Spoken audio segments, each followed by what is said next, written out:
કેશોદના આહિરના અગ્રણીઓએ ડીવાયએસપી એસડીએમને આવેદનપત્ર આપ્યું।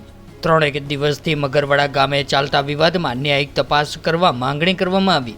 કેશોદના આહિર અગ્રણીઓએ ગાંધી ચિંધ્યા માર્ગે આંદોલનની ચીમકી ઉચ્ચારી। કેશોદના મગરવાડા ગામે છેલ્લા 3 દિવસથી ચાલતા વિવાદમાં ન્યાયિક તપાસ કરવાની માંગણી સાથે આહિર અગ્રણીઓ સાથે મગરવાડા ગામના રહીશોએ ડીવાયએસપી કચેરી અને નાયબ કલેક્ટર કચેરી ખાતે પહોંચીને લેખિતમાં આવેદનપત્ર આપ્યું હતું। ત્યારે કેશોદના મગરવાડા ગામે એક વ્યક્તિ ઉપર ખોટા આક્ષેપો કરીને ગુનો દાખલ કરવામાં આવેલ છે। તે બાબતે નિષ્ઠાપૂર્વક તપાસ કરવામાં આવે અને બે જ્ઞાતિના સમાજ વચ્ચે 2-5 આવારા તત્વોના કારણે વૈમનસ્ય ફેલાય નહીં તે બાબતે રજૂઆત કરી હતી।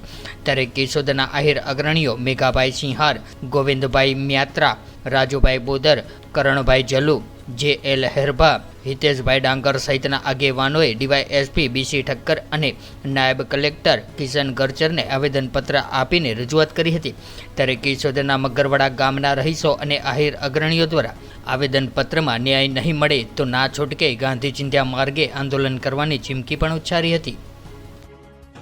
મગરવાડા ગોવિંદ યાત્રા આથી આવેદનપત્ર દેવા માટે અમે આવ્યા છીએ ગામ સમસ્ત મગરવાડા સાહેબ। અમારે મગરવાડામાં આજથી 5 થી 7 દિવસથી કન્ટિન્યુ આવારા તંત્ર ગેંગ નીકળી પડી છે।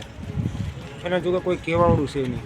અમારા ગામમાં અમારા છોકરા છે, ગામના જે છોકરા છે એ કંઈ કીએ રાતના કે એ લોકો દારૂ પીને આવે છે આજુબાજુના ગામના। અમારા ગામમાં કોઈ દારૂ બનતો નથી, આજુબાજુમાંથી પીને આવે ને સીધા ગામમાં આવીને ખેલ કરે એટલે ગામના જે યુવાન છોકરા છે એ 2 શબ્દ કહે ભાઈ તમે નીકળી જાઓ વયા જાઓ, એટલે સવારે સીધા એ લોકો ગમે વડીલને લઈને સીધી એસ્ટ્રોસિટી દાખલ કરવા આવે છે। એસ્ટ્રોસિટી દાખલ કરવા આવે એટલે 10 થી અડધી કલાકમાં એસ્ટ્રોસિટી અમારા વિરુદ્ધ દાખલ થઈ ગઈ, બરાબર।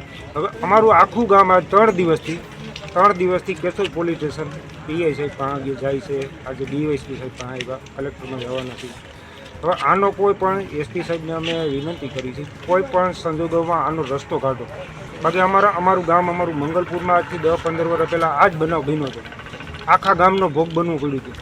2-5 આ જ માણસો 5 થી 7 જ છે, 5-7 જણાની હિસાબે આખા ગામને પ્રોબ્લેમ થાય એવું તો ના થવું જોઈએ ને।